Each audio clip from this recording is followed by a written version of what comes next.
Welcome to another episode of Sports Vibe. I'm your host, Arnav Sarkar. Another big week in sports as always. College football, the NFL. I feel like I say the same thing every week, but this week I'm throwing in some MLB. The playoffs are underway, so a lot to get to in terms of the standings. They've kind of been climaxing towards the final push, but the teams are officially in, and the playoffs are actually underway. So a lot to get to. I'll save that for the end.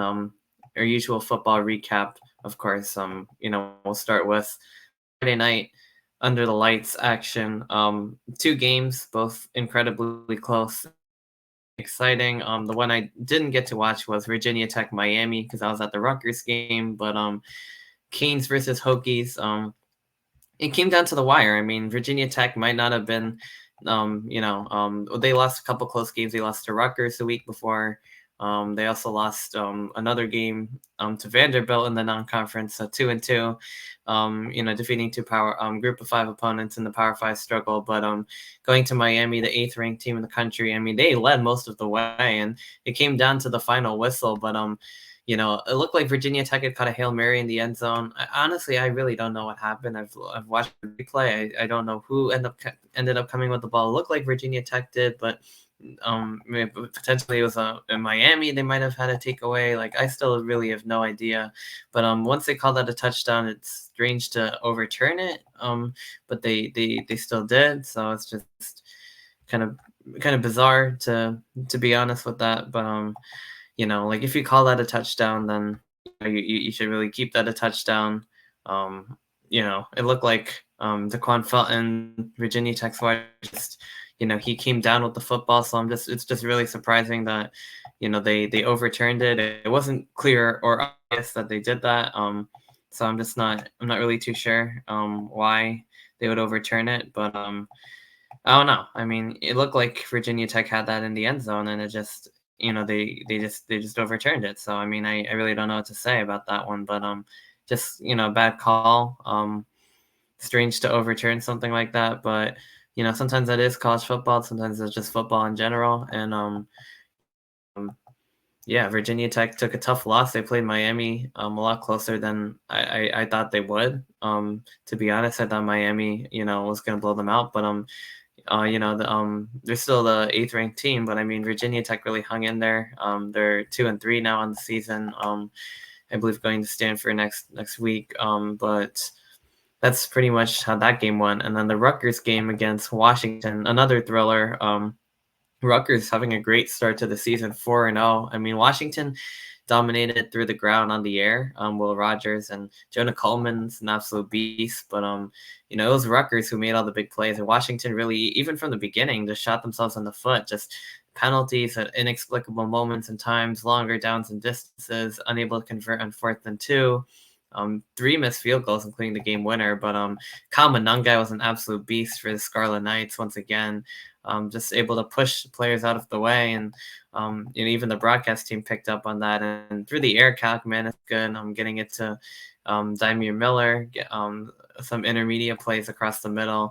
Washington did a good job of taking care of the RPOs that Rutgers threw in there, but the Scarlet Knights really held their own. On defense and on offense, I mean, they really had a full command of the game, even though Washington was dominating them in yards. And, Rutgers, the bend but don't break defense held Washington out of the end zone, and they were able to convert on both their red zone trips. So, the Kalmanangai touchdown, and then Washington committing a penalty after blocking a kick, giving Rutgers a second chance, and a beautiful ball from Kagmanis to Strong, who hauled it in the end zone. Ian Strong, who's really been the other big receiver alongside Dymere Miller. And then, of course, we got Kenny Fletcher, KJ Duff in the pass game, some drop passes, but, Rutgers just really had their number, and Washington had more of the big plays for executed where it matters. And, that is a part of football. So, I mean, like Washington, even though they basically had the domination of the game, Rutgers was able to make all the important plays, not commit penalties, not miss field goals. And even then, they almost blew the game, which I was a little disappointed about. With the 21-10 lead, I was disappointed to see Washington somehow able to keep themselves alive at 21-18. And get themselves into a 3-point game and then get the ball back. I just think for Rutgers to be able to dominate the game, um, score on at least in the score line for 2 games in a row, and then let the other team creep back in and make a comeback last second. I just feel like that's not really acceptable. I know like Rutgers is 4-0, and it's really great. And it's the first time since 2012, and they're playing really good football, but that's just not going to hold up, and it's just frustrating because it makes for an exciting finish, but I really think that could have been avoided. If it really comes down to the wire like that, I can understand it, but I mean, having a lead and having the lead solidified and then having the other team creep back into the game and almost pull off, overtime is just, I don't know. I didn't really like that ended. I felt like it was unnecessary, but at the end of the day, Rutgers did get a big win under the lights. In prime time on Fox national television, the band did a good job. The light shows were insane. It was everything that was advertised and more. And the game lived up to the hype. And Washington, they came back right at the end, and some were the better team, but they didn't execute like it. And Rutgers took advantage, and they were able to get the win, and they were able to make all the plays when it mattered. And they're a tough out for anybody. But we'll get to Nebraska in a second. Just wanted to spin around the world of college football here. So staying on that train of thought, Alabama versus Georgia was the other big game of the week. There's a few of them, but that was by far the biggest between the number 2 and number 4 team, now the number 1 and number 5 team. It was all Bama, 28-0 early lead for the Crimson Tide, 28-7, I believe 30-7 at halftime. Actually, looked like 3 field goals there, but yeah, I mean, Alabama was just absolutely rolling, and Jalen Milroe, had a really good game. Ryan Williams was absolutely dominant. 177 yards, a receiving touchdown. We'll get to that one in a second. Then Georgia staged the comeback of the century. I mean, even taking the lead at 34-33 after Bama had completely dominated. Georgia had flipped the script completely on the Tide, I should say, and able to get back into the game with down 30-15, but then Alabama pushed it to 33-15. But in Georgia, 3 touchdowns in a span of about 7 minutes. A long pass from Carson Beck, who played lights out in the second half, to Dylan Bell, who also had a 3-yard rushing touchdown. So just a lot of explosive plays on both sides of the ball.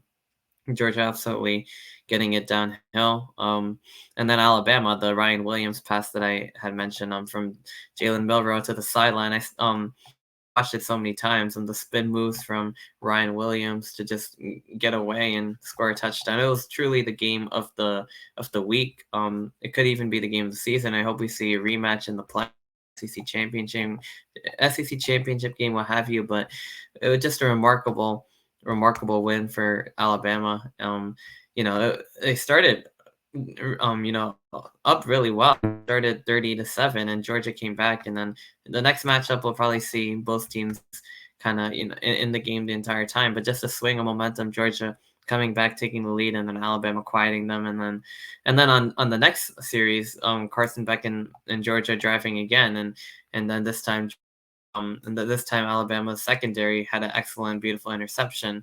It feels like Carson Beck did force some passes. He had quite the statistical game: 439 yards, 27 for 50, 3 touchdowns and 3 picks. So a little bit of good and bad and the ugly, but he did seem to force some footballs in tight coverage and threw into double coverage when it was not necessary. I think it cost him.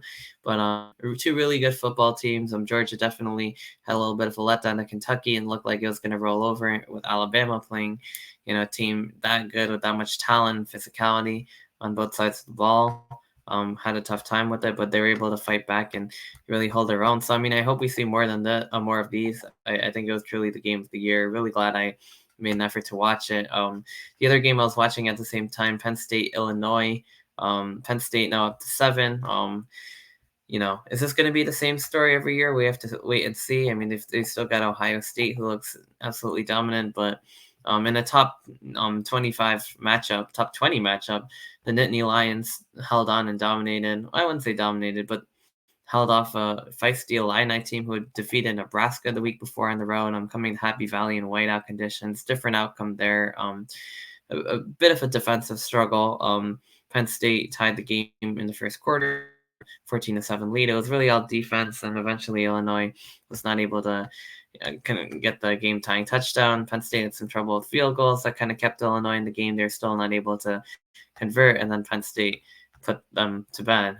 So Penn State moves up to 7. It seems like the same thing that we're seeing, but this year that could count. If Penn State, they play some tough games on the road. They go to USC. Next week they host UCLA, which should be a wash, but they also end up going to USC on the road. They host Ohio State, so there's some tough matchups in there. But the Nittany Lions still look pretty good. Illinois flying, although hanging in, I would say pretty well. Definitely, you can see why they're a ranked team in their own right, although falling to 24. Prior to that, no defeats. But Penn State tough out as always. Really good defense. The offense, creativity with Andy Kotelnicki. I think that's going to go a long way for Drew Aller. Let's see how they hang in with the big boys, but I think it's a good sign. Sticking around the Big Ten, Indiana, another team that's been surprising, ranked now 23rd, and after going 5-0. I mean, they're one win away from bowl eligibility. I mean, the Hoosiers look good under Kirk Cignetti, really good. I mean, even though Curtis Rourke had 2 picks, I mean, Indiana for the 5th time dominating an opponent. This was probably their toughest test yet, and a feisty team, a good team in their own right. But Indiana earning their ranked status for the first time since, I believe, 2021, even it might have been before that, since the year after the COVID season. Really good job by the Hoosiers. I'm impressed with what I'm seeing. They have a good chance to win a lot of games. I mean, they have Northwestern, they have Nebraska, they have they have Washington, and they are Indiana. And then the only 2 teams that they're probably going to be underdogs are Michigan, who I think they could very well beat, and Ohio State, which they're probably going to lose by a bit. But other than that, Indiana has a good chance to win. I would say at least 8-9 games this year. They're in the same boat as Rutgers, really, and future's looking at them. They've really turned it around. It would have been interesting if we played them this year, but not going to happen. Another game, versus Minnesota. I think Michigan absolutely got robbed here. The onside kick was perfectly, or Minnesota got robbed. The onside kick looked pretty legal to me. He was behind the line. They didn't give them a chance. Michigan got off to a really good lead. Thought the game was over. A bit surprised that Minnesota was able to stage that kind of a comeback, but excuse me. But at the same time, that's exactly what happened. So, credit to the Gophers for giving their second 27-24 win. It looked pretty good against USC. I'm not really too sure what to expect, but a good game in Seattle against the Washington Huskies. I think that would be a good one. So yeah, I mean, other than that, I mean, sticking in the Big Ten, Ohio State taking on Michigan State 38-7. Michigan State hung in there quite a bit. The game was 10-7 before Ohio State really started to pull away. Jeremiah Smith made some ridiculous catches, and it was pretty much almost over. And then Ohio State added a couple more touchdowns in the third quarter, and Michigan State just didn't really have it, and they look to be a much improved team than they were last year, even though they struggle with Florida Atlantic. But knocking off Maryland, falling to Boston College, but hanging in tough with a good BC team who they did take the come back to beat Western Kentucky, but they really did struggle on that one without Castellanos. But back to MSU, I mean, they look better than they were last year. They still struggled. Ohio State is a mightily talented team. Michigan State plays the other really tough team in the Big Ten, Oregon, next week. So we'll see how that one goes. But yeah, I mean, that's kind of how that one went. And then the big upset of the week, I would say, is Kentucky knocking off Ole Miss 1 week after giving Georgia fits, nearly defeating the Bulldogs. Excuse me. The Kentucky was able to pull off the stunner against the Rebels. This is what I mean when I say the non-conference doesn't really mean anything. I mean, they won 76-0 over Furman, 52-3 over Middle Tennessee, 40-6 over Wake Forest, and then 52-13 over Georgia Southern. But then the second they hit SEC play, they lose, and it's just like. So, just none of this really mean anything. I mean, Kentucky wasn't even, a really good team. I mean, they're no Georgia, they're no Alabama. It's just disappointing. I really had thought Ole Miss would turn a corner. They have a really good offense. They have a really good quarterback in Jackson Dart. But I mean, this is their year to make the playoff. I believe, other than Penn State, they're the biggest beneficiary of the 12-team playoff. And if they mess it up, it's really not on anyone but them. But they still could make the playoff. It's just one loss. But Kentucky's playing really good. I will say that much. Second week in a row, they've put up a big scare with or an upset with a good opponent. I mean, after losing to South Carolina, they've truly bounced. They've, given Georgia fits. They've beaten Ole Miss. I mean, they've dominated a good Ohio team, although but I mean, they're going to be a tough out in the SEC, and so that's always an interesting one. But that's pretty much the Week 5 recap of college football. I guess shifting over now to Week 6. Some of the games to watch out for are going to be Syracuse taking on UNLV. UNLV, after the whole Sluka situation, absolutely rolled over Fresno State, 59-14. I mean, looks like they'll be just fine with their backup Hajj Malik Williams, who had 182 yards, 3 touchdowns on 13 of 16 accuracy, and then 119 on the ground. So truly a really good dual threat quarterback. And the Rebels hosting another Power 5 team. They've beaten 2 of them already. In Houston and Kansas. This time, they're playing on their own turf, hosting Syracuse of the ACC. So it should be a good one. Kyle McCord making the trip out there. They had a nice win over Holy Cross after a loss to Stanford. So we'll see how that one goes. Their final non-conference tilt before returning to the East Coast, taking on NC State. But with that being said, that's the Friday night game. That's one of the Friday night games. It's probably the ESPN game because the other one, Michigan State taking on Oregon, should be an interesting one on a short week. Like I said, they had a tough time there with Ohio State, but that is Ohio State. Big noon going to Penn State this week for UCLA taking on the Nittany Lions. Bruins are going to be a massive underdog. They don't really look good when they play an average Big Ten team, so taking on one of the best, probably not going to work out so well for them. Indiana taking on Northwestern. That should be a pretty good one. Let's see if Indiana can clinch bowl eligibility. Northwestern's been okay, but they've struggled in Big Ten play, although they've knocked off Miami, Ohio, and the MAC. Pretty solid MAC team, I would have to say. But certainly no match for some good Power 5 teams. But in the Big Ten, they struggled. They lost 24-5 to Washington, who just fell to Rutgers. So we'll see how Indiana stacks up there. Auburn taking on 5th-ranked Georgia. Ole Miss looking to bounce back at South Carolina. Should be an interesting one. South Carolina did beat Kentucky. Iowa taking on the number 3 Ohio State Buckeyes. First real test for Ohio State. That tough defense coming in to the shoe. Is it tougher than Ohio State's defense? Probably not. Is their offense anywhere near as good as Ohio State? Definitely not. But it's the first big test for Ohio State. Let's see how they can handle that one.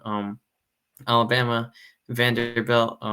After Georgia, Vanderbilt's actually been a sneaky team as well. I mean, they've given Missouri a hard time, almost won there. They knocked out Virginia Tech. I mean, they lost to Georgia State, but they did beat Alcorn State as well. But 2-2, and they really pushed Mizzou to the edge. So we'll see what happens when they host the number 1 Crimson Tide. Probably not going to look too great for them. However, I think they're going to give them more of a fight than whenever else that they've played them probably. So we'll have to see how exactly. But I expect Vanderbilt to be in that game a little longer than people think. Rutgers taking on Nebraska. Obviously, I have to talk about my own Scarlet Knights here, but a really good game. They're about a touchdown underdog, 6.5 to 7-point underdog. I think it could be their first loss of the season, but I mean, Dylan Rail is tough. The defense is tough. The receivers are tough, but if Rutgers continues to play their ground game and get intermediate passes through the air, I think they could really hang with pretty much almost anyone on their schedule, including the Cornhuskers. So going to be a tough place to play, tough environment.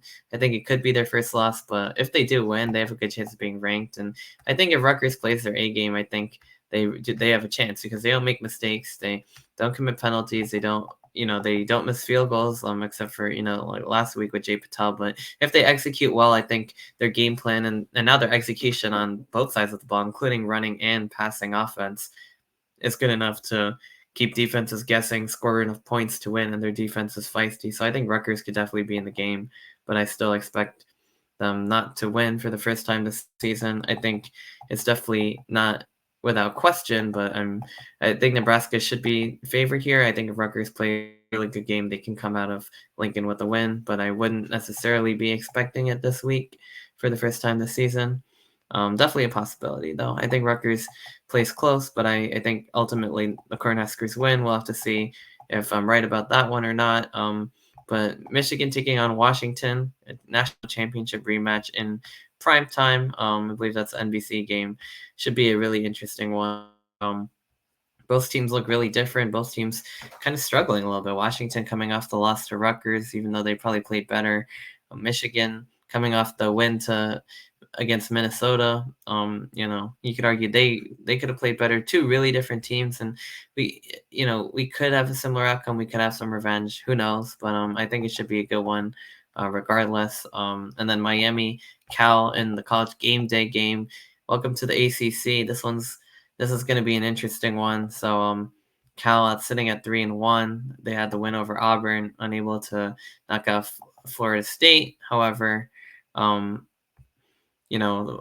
Canes undefeated at 5-0, looking for bowl eligibility here, going to the West Coast, held off Virginia Tech. I think it should be an interesting one. I would definitely say Miami should get the win, but who knows? Who really knows for sure with the way college football is and the way last week went. But that's the college football side of the recap. Going on now to the NFL. It's a busy week. Some games I wanted to recap. I guess I'll just go through the 16-game recap like usual. Obviously starting with my New York Giants. Frustrating loss again to the Cowboys, who they haven't beaten since I believe 2020 or 2021.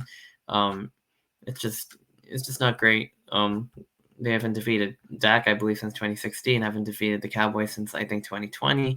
It's just been a long time, but they played close, and Malik Neighbors went down with a concussion, unfortunately. Hopefully he'll be back, after the hit taken on the pass. Daniel Jones is really relying on him as pretty much the entire offense, and that might not be such a great thing.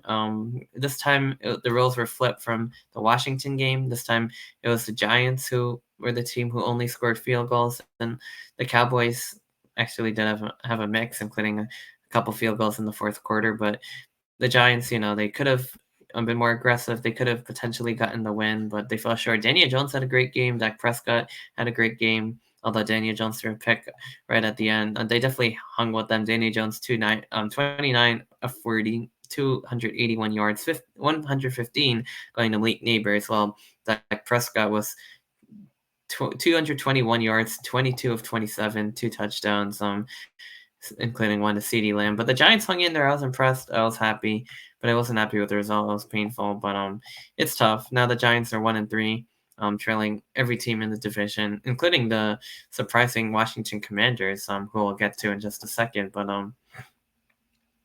continuing this train, the Bengals knocked off the Panthers 34-24. Both teams sitting at 1-3 on the season's the Bengals' first win. Panthers look like they're going to be a competitive team, which is good. They might still not win. The Bengals overdue for one after falling to the Chiefs in a heartbreaker, because of another penalty. They're probably the closest team to beat the Chiefs. So the Chiefs have been in a lot of one-score games, but also losing to the Patriots, losing to the Commanders, kind of digging themselves in an 0-3 hole. Needed that one over Carolina. Next week, the Bengals take on the Ravens in division, and then they'll go to New York to take on the Giants in a Sunday night game, which should be quite the interesting matchup. Even though the teams don't have great records, think it could be competitive. But continuing the train, the Falcons knocked off Saints 24-26. Young Naku with a long field goal to edge out New Orleans. The Saints were able to score a touchdown right at the end of the game after a kind of a back and forth affair with Alvin Kamara, go up 24-23, but Young Haku icing it for Atlanta to keep the Falcons able to get to 2-2. The Saints falling to 2-2 after their loss to the Eagles. The Falcons bouncing back from their loss to the Chiefs to also improve to 2-2. It's going to be an interesting division. All three teams, including the Bucks, look pretty good. The Texans edged out the Jacksonville Jaguars 24-20. Not really sure too much what to say about this one. The Jaguars look awful, 0-4. CJ Stroud with 345 yards, 2 touchdowns. Texans look good, bounce back win after a tough out at the Vikings. Vikings look really good. Texans not 3-1. I believe that should be first in the AFC South. The Broncos able to knock off the New York Jets. Surprising, yes, definitely. A rainy day at MetLife Stadium. I was watching part of this game. Aaron Rodgers with 225 yards. The Jets were not able to find the end zone. They ahead on field goals. The Broncos scored the lone touchdown from Bo Nix. It was to Cortland Sutton, and then Swirling hit a field goal. Well, Lutz hit a field goal, and the 2 missed field goals. The Broncos trying to extend it to a 4-point game. The Jets. Obviously, the Broncos missed. Jets got the ball back at an opportunity, and Swerline missed the game winner. An ugly affair, 10-9. Broncos win in MetLife. I really did not think that'd be the case, but maybe the weather played some sort of role in it. But the Broncos still able to go in and get a win as an underdog on the road. Broncos now bouncing back from 2 early season losses, including an impressive win again at the Buccaneers, to double down and knock off the Jets. Really going to revive their season. Not a too busy day from Bo Nix. 12 for 25 for 60 yards, but Broncos able to do just enough in a defensive struggle to edge out the New York Jets. But moving on to the next game, Vikings versus Packers. The Vikings look like they might be one of the most impressive teams in the NFL. The Chiefs are finding ways to win every week, but the Vikings are the only 4-0 team in the NFC, and the only other 4-0 team other than the Chiefs. But Sam Darnold, 20 for 28, 275, 3 touchdowns and a pick. They built a 28-0 lead against the Packers, and kind of like Alabama, Georgia, Packers managed a big fourth quarter comeback, but it fell just short. Dontavian Wicks catching one in the end zone, but it was not meant to be for Green Bay. Jordan Love is back in the lineup after suffering the injury in week 1 against Philly. 4 touchdowns, but 3 picks, not going to get it done there. The Vikings look good. But to keep this train moving, the Steelers taking on the Colts. Colts able to get the win, 2-2. Joe Flacco time after Anthony Richardson left. He went 16 for 26, 168, 2 touchdowns. That story just continues to grow. Legend of Joe Flacco. Justin Fields looks pretty good with Pittsburgh. They're 312 and a passing touchdown, 55 and 2 rushing touchdowns as well. But the Steelers take their first loss of the season in Indy. The Bears improved to 2-2. Caleb Williams for 23, 157 and a touchdown. The Bears able to move to 2-2, and like I said, the Rams 1-3 now. Their only win, surprisingly, coming against the 49ers. But good news for Caleb Williams in Chicago. Looks like they might be able to be somewhat competitive this year. It's a really tough NFC North. And then moving back to NFC South, the Bucks bounced back after their rough week against Denver, dispatching the Eagles, getting off to 24-0 lead before the Eagles try to claw their way back into the game. At 24-14, but then from then it was all Buccaneers. They were just dominating both sides of the ball. Jalen Hurts, I don't believe he had an interception. I think he might have had a fumble, but just the Buccaneers just having their way with Philadelphia, just like they did last year in the playoff. 3-1 here. The Eagles fall to 2-2 after their win over New Orleans. The Patriots taking on the 49ers. This was quite an interesting game. It was all San Francisco until a lot later in the game, and I think Patriots fans wanted to see some Drake May, but it just wouldn't have been great. Jacoby Brissett played decently, but the standout play, the pass from Brock Purdy to George Kittle, penalties already denied. 2 touchdowns from Purdy, but the third one, a gorgeous pass. Kittle was triple covered, hit him at exactly the right spot, and Kittle did the rest of the work. San Francisco bouncing back from certainly a frustrating loss last week against the Rams. Excuse me. Commanders taking on the Cardinals, 42-14 domination there. I'm impressed with the Commanders. They look really good. They've improved every single week since the start of the season. Just to recap their season, week one, losing to the Buccaneers, who've been pretty consistent, played some pretty good football. Baker Mayfield's look really good. Chris Godwin, Bucky Irving, they definitely have talented in there. It's going to be interesting between them, the Falcons, and the Saints. But Jane Daniels' first game, he won 17 for 24, 184 yards and 88 yards on the ground with 2 rushing touchdowns. But it's only they've only gotten better since then. They're able to get the win against the Giants, even though they didn't score a touchdown. Their penalties kept committing. Their offensive line kept committing penalties, and they weren't able to get in the end zone. But Jane Daniels, 223 for 29, 226 yards. Field goals kept coming. They were able to find a way to win. But since then, 38-33 against Cincinnati. Daniels, 21 of 23 for 250 yards, 2 touchdowns. And finally, this week against a Cardinals, looked a lot better than their 1-3 record.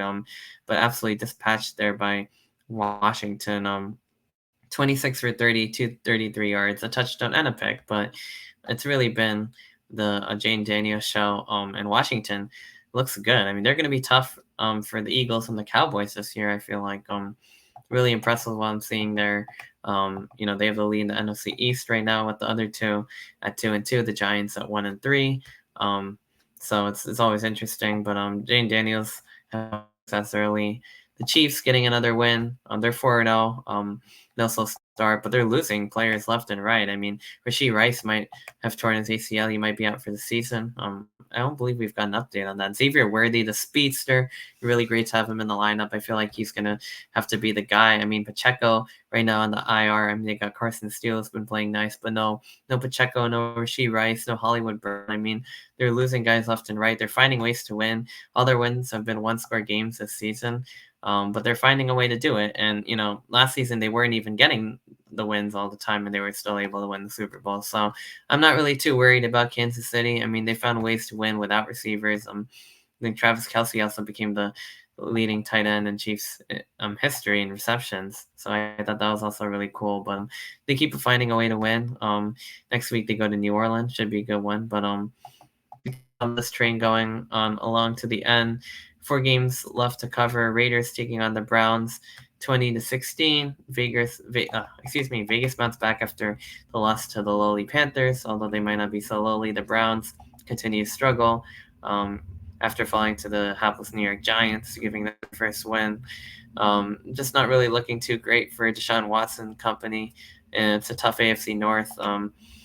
They might not be up to the challenge here. The Bengals also 1-3. The Ravens 2-2 after blowing out the Bills. People thought this was coming. The Bills blew out the Jags the week before. They've had some nice wins, but it's one of the true contenders in the AFC. They completely got outmatched. Derrick Henry had a monster 9-yard game with a rushing touchdown. Lamar Jackson 13 of 18, 156 and 2 tutties. And it was all Baltimore steering away for the win. 35-10 on cruise control on Sunday night.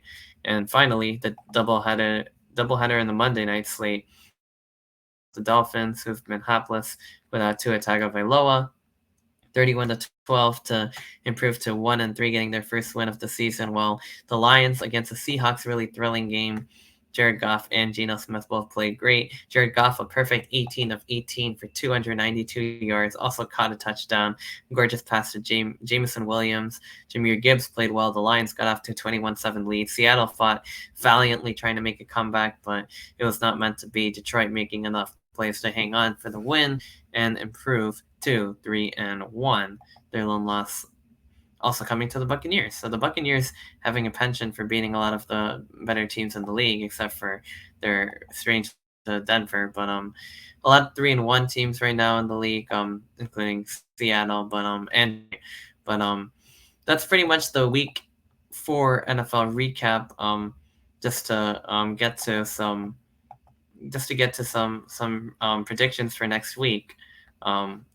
I'll get to the most exciting games of the schedule, starting on Thursday night with the matchup between the Buccaneers and the Falcons on Thursday Night Football. 3-1 versus 2-2. The Falcons have looked pretty good, though. It should be interesting between Tampa and Atlanta. This NFC South is a really good division. Like either team could potentially come up with a win here, but I think the Bucks have played on another level. Give me Tampa. Jets Vikings in London. I think this should be interesting. Aaron Rodgers and the Jets returning to London. Giants there and fell when Aaron Rodgers was on the Packers this time.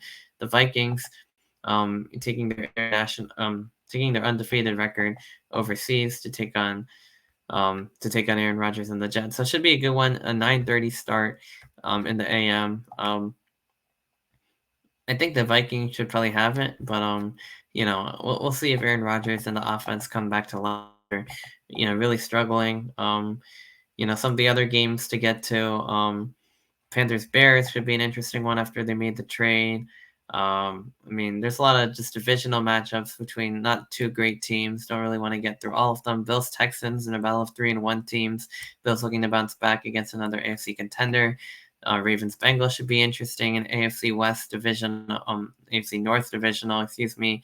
Raiders Broncos would be the AFC West divisional at 2-2. Cardinals Niners, both teams kind of struggling a little bit, but should be an interesting matchup in the NFC West. Giants also going out to the NFC West, taking on Seattle. We'll see if they get Malik Neighbors back. Tough loss for the Hawks against Detroit, but they'll get the Giants coming cross country. So we'll have to see how that one ends up. Hopefully the Giants find a way to win. I don't really think that'll be the case. The Seahawks look like a really good football team. Packers Rams out in LA, that should always be an interesting one as well. The Rams also sitting 1-3, Packers 2-2, both coming off of tough losses of their own. And then some of the other ones, the primetime games this week, all really good. Buccaneers, Falcons, the Jets, Vikings overseas matchup looks good. The Sunday night game, Cowboys, Steelers should be a good one as well. Two historic fan bases and rivals back in the day going at it. I believe there's been some Super Bowls played. Two of the biggest dynasties in the league, two of the biggest fan bases in the league. Should be a good one there in Steel City. And finally, Saints versus Chiefs. The Saints have looked really good at times. The Chiefs have always found a way to win, so this is going to be another test for them. Time slot for the first time this season. We'll see if the Chiefs ends up hanging on one more time, or if the Saints hand them their first loss. But that's kind of the NFL Week 5 preview. A lot of great games, a lot of good action there. But yeah, that's pretty much all the football for this episode. Now shifting over to some baseball. The playoffs are underway. Not the biggest baseball fan, so I haven't really been involved with the standings races. It's been pretty clear cut, I would say, for a large part of the season. But just to ensure, I'm covering all sports and everything. It's time to go through the playoff. Obviously, the Yankees able to win the AL East at a record of 94-68 after a very strong regular season. Kind of fighting with the Orioles all season, able to hold them off, for the division crown. Orioles clinching as a wild card in the AL Central. The Guardians earning a divisional spot. The Royals and the Tigers getting into the playoffs in the Central as wild cards. And then the Astros, of course, winning the AL West and ending up in the bracket as well. In the NL, it's the Philadelphia Phillies who had command of the division all season long, making the playoffs here and straight into the divisional. The Mets and the Braves split the doubleheader, meaning both of them would get in, and the Diamondbacks missing out after falling to the Rangers in the World Series. Speaking of the Rangers, they have also not made the playoffs at 78-84, but the Phillies in, the Mets in, the Braves in, the Brewers winning the NL Central are in. In the NL West, the Dodgers with the best record in all of baseball at 98-64. The division champs, and the Padres making it as the wild card. So how that's playing out right now, we've got a game in Houston between the Detroit Tigers and the Astros. The Tigers up 3-0. The other wild card series, the Royals taking on the Orioles. Scoreless, bottom of the fourth. The Tigers-Astros game in the middle of the eighth. the Mets taking on the Milwaukee Brewers at around 5:30.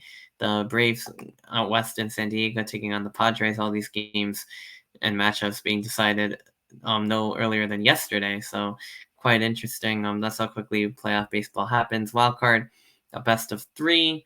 And then the divisional series, I believe divisional series is best of five. And then so on and so forth. The league championship and the World Series, I believe, are best of seven. So, yeah, so really good stuff going on here. The Yankees will host the winner of the Orioles Royal Series in the Bronx, and the Guardians will take on the winner of the other series, the Tigers and the Astros. The Dodgers will also host a series here, as well. As well Philadelphia. So it should be really interesting baseball postseason. I'm really looking forward to seeing how everything goes down. But yeah, that's pretty much all I've got here in the playoffs. I guess just to reiterate this bracket one more time. Houston taking on Detroit in the AL wildcard series. Orioles taking on the Royals. The winner plays the Yankees. The winner of Detroit Houston takes on the Guardians.